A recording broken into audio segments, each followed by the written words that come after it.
Era una noche cualquiera en Nueva York, en 1964, cuando Kerry Janovis perdió la vida cerca de su apartamento. Las calles oscuras fueron testigo de un crimen que no solo marcó un momento trágico en su historia, sino que reveló algo inquietante sobre la naturaleza humana. Según los informes iniciales, 38 personas escucharon o vieron parte del ataque, pero ninguna intervino ni llamó a la policía a tiempo. Era como si la humanidad se hubiera diluido entre los ladrillos y el concreto, escondida tras cortinas cerradas. Este hecho dio nombre al efecto espectador o bystander effect, un fenómeno psicológico que señala cómo, en situaciones de emergencia, la presencia de otros no siempre inspira acción colectiva, sino pasividad. Las personas, asumiendo que alguien más hará algo, quedan paralizadas, atrapadas en un círculo de responsabilidad diluida. Y dirás, ¿qué importancia tiene esto hoy? Mucha, demasiada. Porque este fenómeno no es solo una anomalía, es un reflejo de cómo nuestras sociedades han evolucionado, o quizás, involucionado. El psicólogo británico Simon Baron-Cohen, en su libro The Science of Evil, apunta a la falta de empatía como la raíz de muchas de nuestras fallas morales. En una sociedad que prioriza el éxito individual sobre la conexión colectiva, la empatía se ha convertido en un recurso escaso. Nos movemos por el mundo preocupados por cumplir metas, acumular logros, pero cada vez más ajenos al dolor del otro. Hoy, el efecto espectador se ha hecho más evidente. Es más fácil mirar desde la comodidad de una pantalla, deslizar hacia abajo en lugar de reflexionar y justificar nuestra inacción con excusas modernas. Pero esta indiferencia no solo nos aleja de los demás, nos deshumaniza. Porque, ¿qué es una sociedad sin empatía, sino un conglomerado de soledades compartidas? El caso de Kitty no es solo una historia del pasado, es un recordatorio constante. La empatía no es un lujo, es una necesidad. Es lo que nos define como humanos.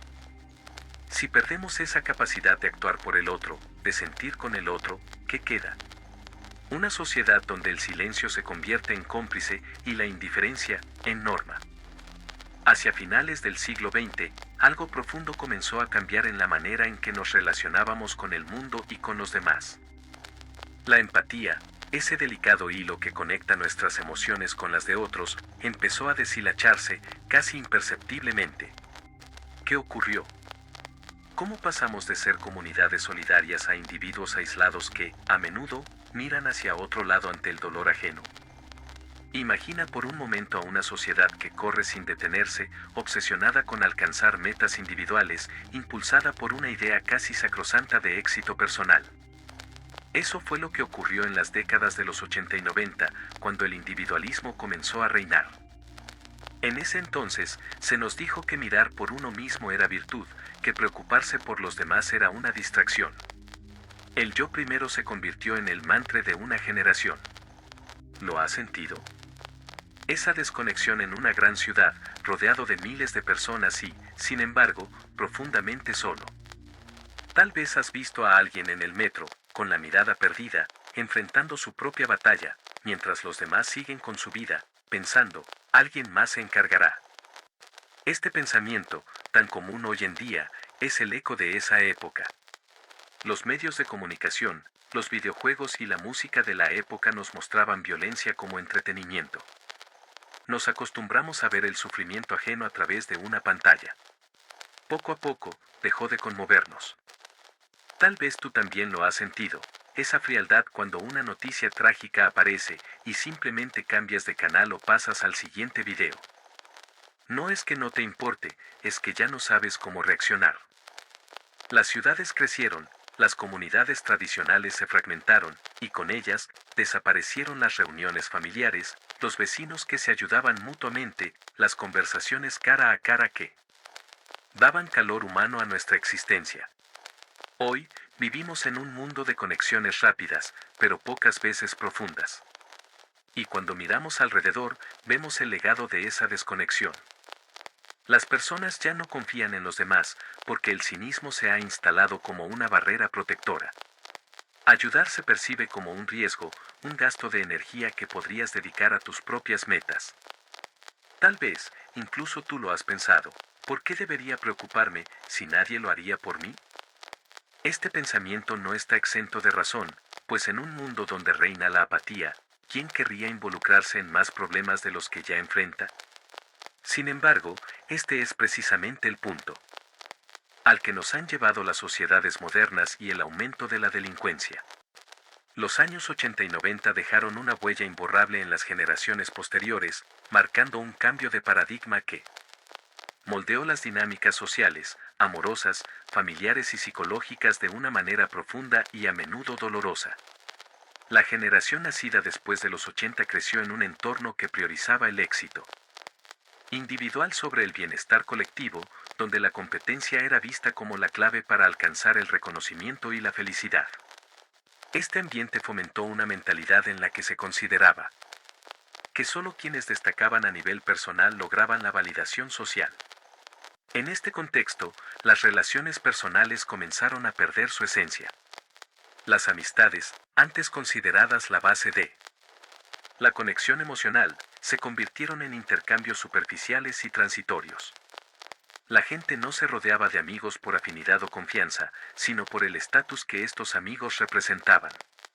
La relación pasó a ser una transacción social, un escaparate donde el éxito y la apariencia se anteponían a la autenticidad. Así, las redes sociales, en especial plataformas como Instagram, contribuyeron a esta dinámica, donde la constante búsqueda de atención se convertía en un fin en sí mismo. Las conexiones genuinas se dieron ante el brillo efímero de la validación externa. Esta disolución de comunidades locales y el éxodo hacia áreas urbanas trajeron consigo un aislamiento social sin precedentes. Las personas, al estar cada vez más desconectadas de sus raíces, vieron cómo la desconfianza crecía, al igual que la dificultad para formar vínculos significativos. La soledad crónica se convirtió en la constante de las generaciones más jóvenes, quienes a menudo, aunque rodeadas de gente, se sentían vacías y solas. La paradoja del aislamiento urbano se intensificó, más personas, menos conexión. El mismo patrón se replicó en las relaciones amorosas. Si antes el amor se concebía como una conexión profunda, basada en el compartir, en la experiencia común, las décadas de los 80 y 90 trajeron consigo una visión más pragmática. Las relaciones comenzaron a ser vistas como medios para un fin, donde la conveniencia y el beneficio mutuo prevalecían sobre la conexión emocional genuina. La frecuencia de relaciones breves, utilitarias y el aumento de la infidelidad reflejaron esta nueva mentalidad. Las dificultades para comprometerse y las expectativas poco realistas sobre el amor, alimentadas por los medios de comunicación, contribuyeron a una generación frustrada por el desencanto. En este ambiente, las rupturas se volvieron más comunes y el amor se transformó en un ideal inalcanzable, una fantasía alimentada por una cultura que no brindaba las herramientas necesarias para nutrir relaciones saludables y duraderas. A su vez, el auge del trabajo intensivo y la constante búsqueda del éxito profesional crearon un abismo en la relación entre padres e hijos. Menos tiempo de calidad, menos comunicación y una desconexión emocional que afectó a generaciones de hijos que crecieron con carencias afectivas. Estas generaciones, al carecer del modelo de apoyo emocional que se espera en el seno familiar, desarrollaron dificultades para gestionar sus propias emociones. La autonomía y la independencia fueron promovidas hasta el punto de que las familias operaron como unidades fragmentadas, donde cada miembro se centraba más en sus propios logros que en el bienestar común. La falta de cohesión familiar resultó en vínculos débiles, y la comunicación se redujo a interacciones superficiales que no lograban llenar el vacío emocional presente. Este proceso, que comenzó como un cambio social lento, se convirtió con el tiempo en una crisis emocional de escala generacional. En un mundo donde el éxito individual se sobrepone al colectivo, donde las relaciones son transacciones y donde las emociones se gestionan en solitario, el resultado no fue solo el desapego emocional, sino una generación marcada por la frustración y el vacío existencial. La falta de empatía, que se fue gestando a lo largo de décadas, terminó desencadenando un giro paradójico en los movimientos sociales de los últimos años, en especial entre los jóvenes.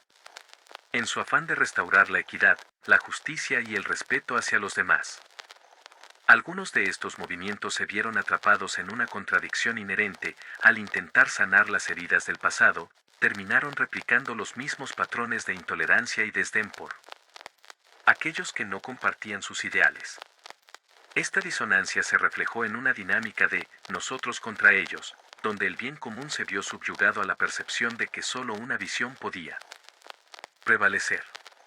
Movimientos como el feminismo, la cultura woke y otros intentos de cuestionar las estructuras tradicionales de poder y privilegio surgieron con la intención de restaurar la empatía hacia quienes históricamente fueron oprimidos.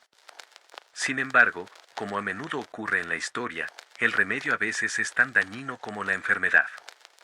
El deseo de rectificar las injusticias sociales derivó en la exclusión de voces disidentes, y aquellos que osaban cuestionar ciertas posturas eran rápidamente silenciados.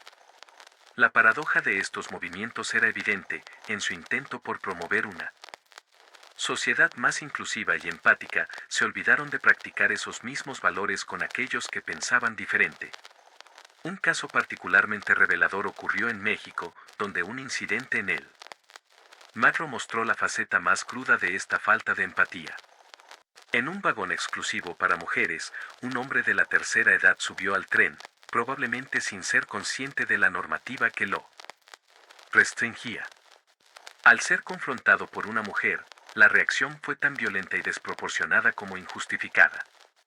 La mujer, visiblemente enojada, reaccionó con agresividad, haciendo del incidente un claro ejemplo de cómo la falta de empatía se había infiltrado en las interacciones cotidianas.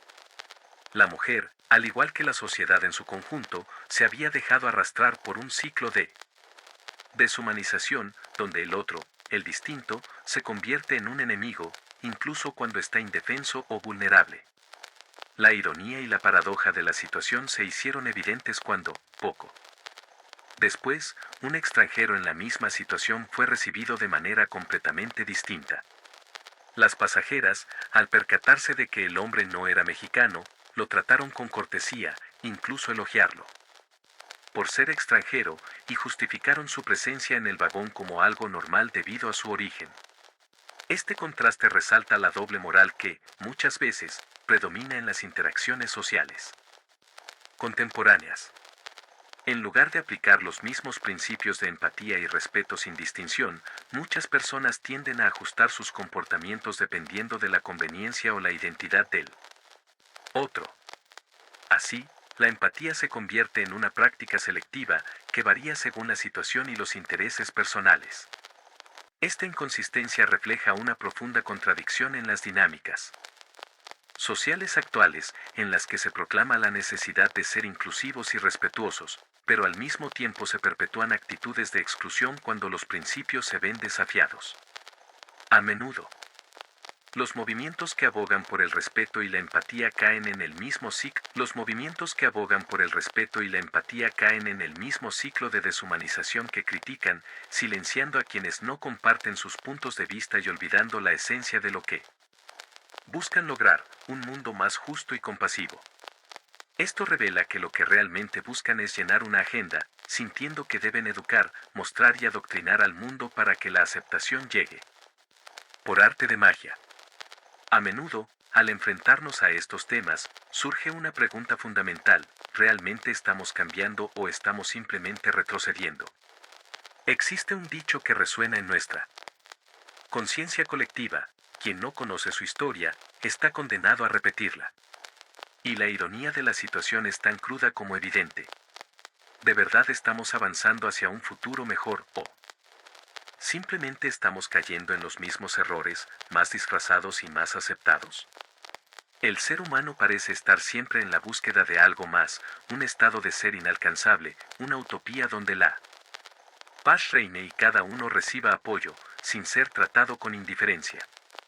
Pero lo que más anhelamos parece estar tan lejos de ser una verdad tangible, que ni siquiera podemos tocarlo. La falta de humanismo se vuelve cada vez más descarada.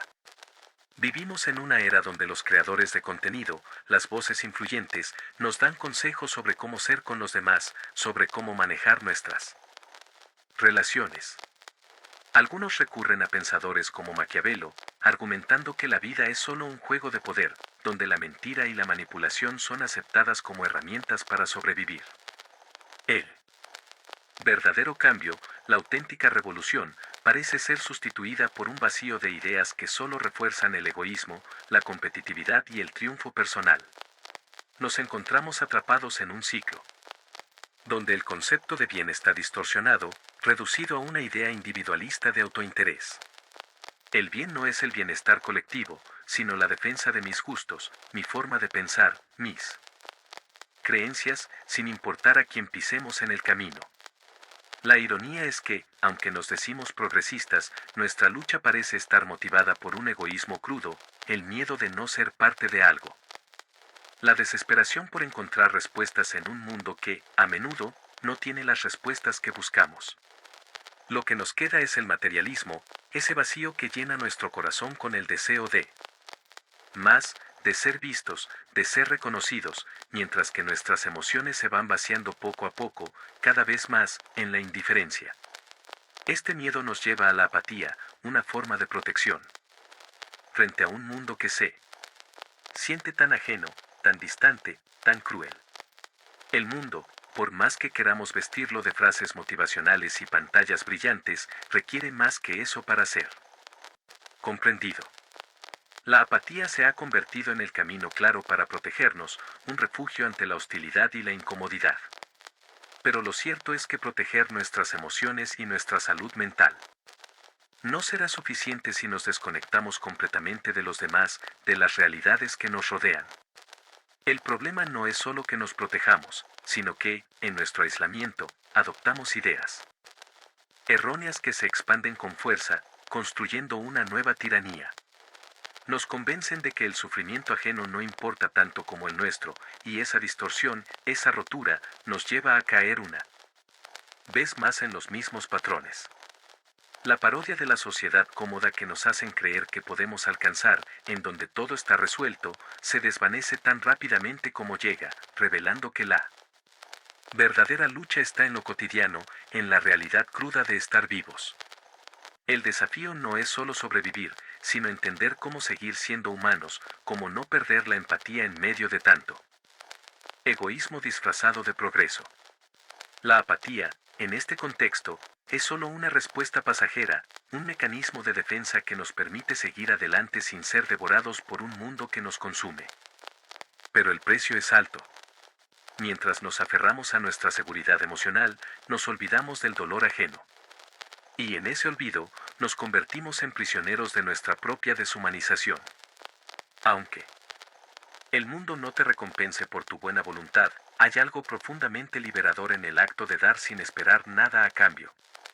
Ese bienestar interno, esa sensación de haber hecho algo en beneficio de otro, se convierte en un pequeño refugio en medio de la indiferencia y el caos que nos rodea. No importa que los demás no lo practiquen, porque, al final, esa acción, por más silenciosa que sea, resuena en nuestra conciencia como un recordatorio de que, a pesar de todo, aún somos capaces de elegir la bondad. En un mundo que a menudo valora la recompensa inmediata, el reconocimiento y el interés propio, actuar con empatía se convierte en un acto subversivo, en una afirmación de nuestra humanidad.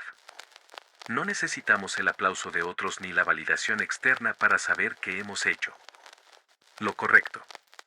Al final del día, todos estamos metidos en este mismo planeta, compartiendo un destino común, y aunque a veces parezca que nuestras acciones no tienen un impacto inmediato, cada gesto amable es una semilla que, aunque no se vea crecer de inmediato, deja una huella en el tejido invisible de la sociedad. Este bienestar interno es un recordatorio de que nuestra esencia no está definida solo por lo que recibimos, sino por lo que damos. Aunque el mundo, en su ruido y superficialidad, nos haga dudar de la importancia de la bondad, esa paz interior que sentimos al hacer él bien es una verdad que permanece, más allá de las recompensas externas. Es una verdad que resiste, incluso cuando todo parece desmoronarse. Y en esa pequeña victoria sobre la indiferencia, encontramos lo que realmente importa, nuestra capacidad de ser humanos.